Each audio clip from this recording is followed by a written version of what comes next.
బిల్లులో లోపాలని వివిధ రాజకీయ పార్టీలకు ప్రజలకు అన్ని రకాల మేధావులకు వివరించి దీన్ని నిలువరిస్తామన్నాడు, నిలువరించిండు. కాబట్టి ఈరోజు రేపు బీజేపీ పతనం కూడా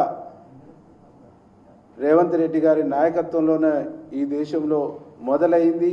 అది చర్మగీతం పాడేంత వరకు తన ప్రయత్నం కొనసాగుద్దని చెప్పేసి తెలియజేస్తాం.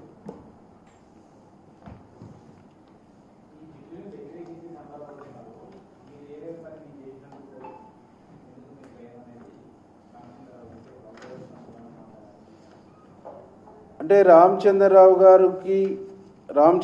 గారి పార్టీకి ఈ బిల్లు పట్ల, మహిళలకు రిజర్వేషన్లు ఇచ్చే పట్ల చిత్తశుద్ధి, నిజాయితీ లేదు.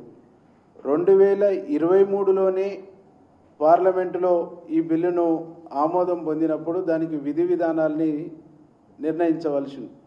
ఆ విధి విధానాల్ని నిర్ణయించి, విధి విధానాల్ని డిసైడ్ చేసి దాన్ని 2024 పార్లమెంట్ ఎన్నికల్లో ఇప్పుడున్నటువంటి 500 పైచిలకు 543 సీట్లలో 33 సీట్లు వాళ్ళు ఇచ్చిండుంటే వాళ్ళకు నిజంగా ఆ బిల్లు మీద, వాళ్ళు మహిళల మీద నా మంచి కమిట్మెంట్ ఉందని మనం భావించేటోళ్ళం.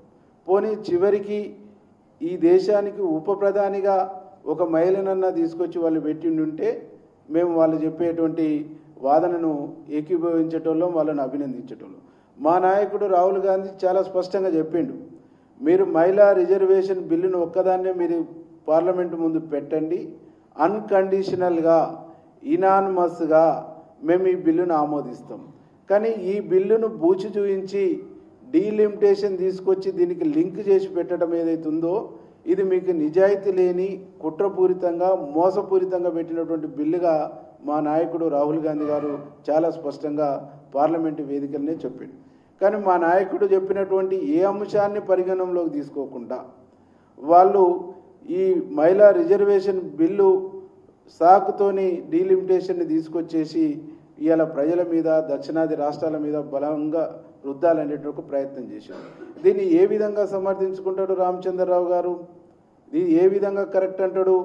దక్షిణాది రాష్ట్రాల ప్రాతినిధ్యం లేకున్నా పర్వాలేదు, దక్షిణాది రాష్ట్రాలలో సీట్లు పెరగకున్నా పర్వాలేదు, జనాభా అనే ప్రాతిపదిక మీద 2-3 రాష్ట్రాలల్లో సీట్లు పెంచి ఆ 2-3 రాష్ట్రాలు దేశాన్ని కబలించాలనేటువంటి ఒక ఆలోచన బీజేపీ పార్టీ అధినాయకత్వానికి ఉంది. అదే వీళ్ళ వాదన అని చెప్తే స్పష్టంగా చెప్పాలి. ఈరోజు వాళ్ళకు నిజంగా మహిళల మీద చిత్తశుద్ధి ఉంటే గోత్ర అల్లర్లో వాళ్ళు చేసింది ఏంది? ఇలా మహిళల్ని, పసిపిల్లల్ని ఊచకోత కోయలేదా? ఇవాళ మణిపూర్లో జరుగుతున్నటువంటిది ఏంది అంటే దేశంలో మహిళల పట్ల ఎంత చిత్తశుద్ధి ఉందనేటువంటిది మనం ఒక్కసారి మాట్లాడుకుంటే ఇవాళ గుజరాత్ నుంచి మొదలుకొని మణిపూర్ వరకు, పశ్చిమ బెంగాల్లో జరిగిన కొన్ని ఘటనల వరకు ఇవన్నీ చూస్తే మహిళల పట్ల, మహిళ మాన ప్రాణాల పట్ల వాళ్ళకున్న కమిట్మెంట్ ఏంది, వాళ్ళకున్న విలువలు ఏంటి అనేటువంటిది ఈ దేశానికి మొత్తం తెలుసు. కాబట్టి మహిళలు అనేటువంటి ఒక బూచితో రాజకీయ క్రీడకు తెరదించిరు తప్ప, ఓట్ బ్యాంకుకు తెరదించిరు తప్ప వాళ్ళు మహిళలకు రిజర్వేషన్లు ఇవ్వాలనే చిత్తశుద్ధి కానీ కమిట్మెంట్ కానీ వాళ్ళకు లేదు.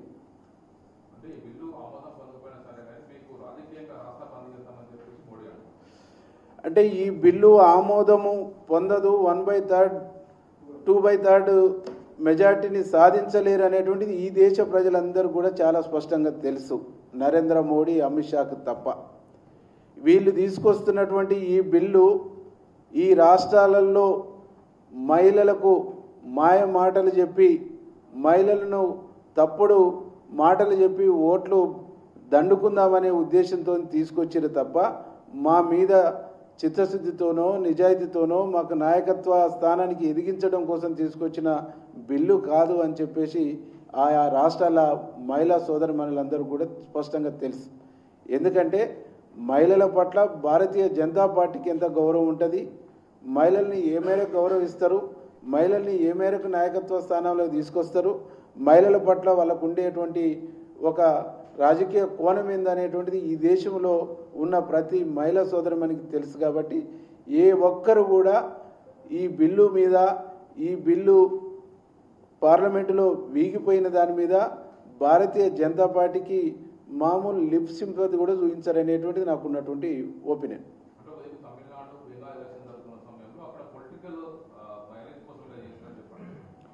అంటే బీజేపీ ఈ బిల్లు వెనకాలనే ఒక ఓట్ బ్యాంకు రాజకీయంతో చేసింది తప్ప, పొలిటికల్ మైలేజీతో చేసింది తప్ప ఇంకొకటి లేదు.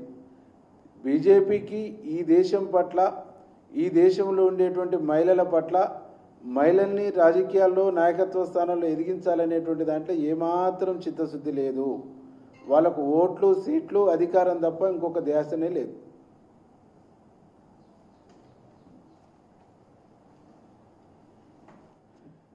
ఓకేనా?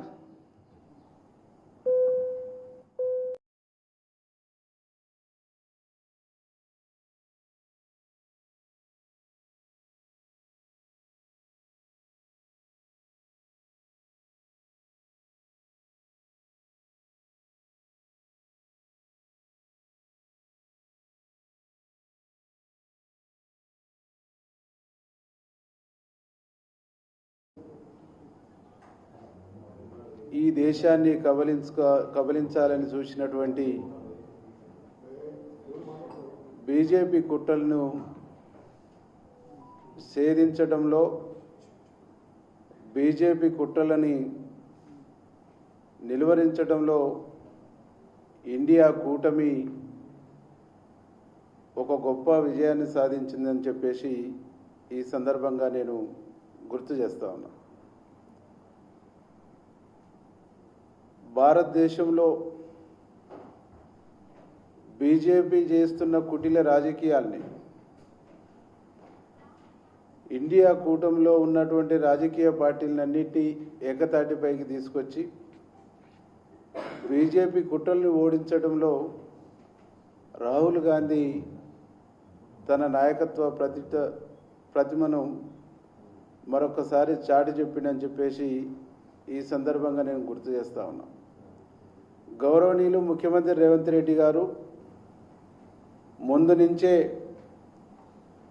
డీలిమిటేషన్ అనేటువంటిది మహిళా బిల్లుతో లింక్ చేయొద్దు, డీలిమిటేషన్ ప్రక్రియ అనేటువంటిది దక్షిణాది రాష్ట్రాలకు తీవ్ర అన్యాయం జరుగుతూ ఉంది,